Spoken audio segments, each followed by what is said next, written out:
Hi hello నమస్తే welcome to our channel. నేను మీ Charmi. Present ఏపీలో డిప్యూటీ సీఎంగా ప్రమాణ స్వీకారం చేసిన పవన్ కళ్యాణ్కి సంబంధించి మనం మాట్లాడుకోవాలి అనుకుంటే, ఆయన అటు డిప్యూటీ సీఎంగానే కాకుండా వాటర్ రిసోర్సెస్కి, నీటి సరఫరా శాఖ, అలాగే సైన్స్ అండ్ టెక్నాలజీ, ఎన్వైర్న్మెంట్కి సంబంధించి, మొత్తం పర్యావరణానికి సంబంధించి, అలాగే పంచాయతీరాజ్, వీటన్నిట్లలో ఆయన మినిస్టర్గా చేయబోతున్నారు. అయితే దీనికి సంబంధించి ఎక్కువగా మనకు తెలుస్తున్న విషయం ఏమిటి అంటే, వాటర్కి సంబంధించి, నీటికి సంబంధించినది.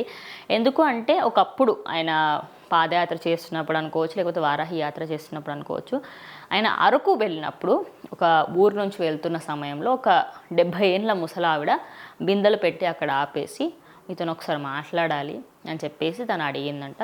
అడిగిన వెంటనే తను కిందికి దిగి, చెప్పమ్మా ఏంటి ప్రాబ్లం అని అడిగినప్పుడు, మీకు మేము ఎలా వాటర్ తాగుతాం ఏంటి అనేది చూపిస్తాను, ఒక్కసారి రండి, దగ్గరే అక్కడ ఒక 100 అడుగుల దూరంలో ఉంది అని చెప్పిందంట. 100 అడుగులే అంటుంది కదా, అప్పటికే ఆయనకు ఆల్మోస్ట్ ఒక 6 అవర్స్ నిల్చొని ఉండడం, కాలు నొప్పులు ఉన్నాయి అని చెప్పేసి అయితే ఆయన చెప్పడం జరిగింది ఒక వీడియోలో. సో దాని నుంచి ముందుకు వెళ్ళారు.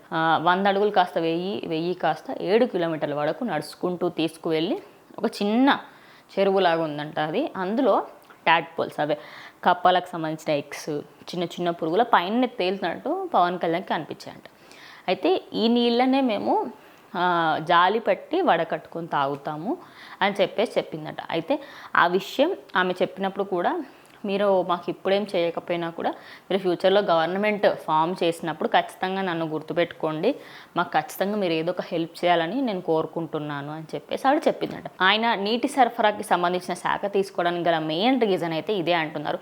సో మరి ఆయన తీసుకున్న ఈ డిసిషన్ పైన మీరు ఏమనుకుంటున్నారంటే, దీనికి సంబంధించి ఆవిడకి ఆ ఏరియాలో ఉన్న వాళ్ళందరికీ మంచినీళ్ళ సదుపాయం ఇవ్వడానికి ఆయన తీసుకున్నారు అని చెప్పేసి అయితే ప్రజెంట్ సోషల్ మీడియాలో ఒక వార్త చెక్కర్లు కొడుతోంది.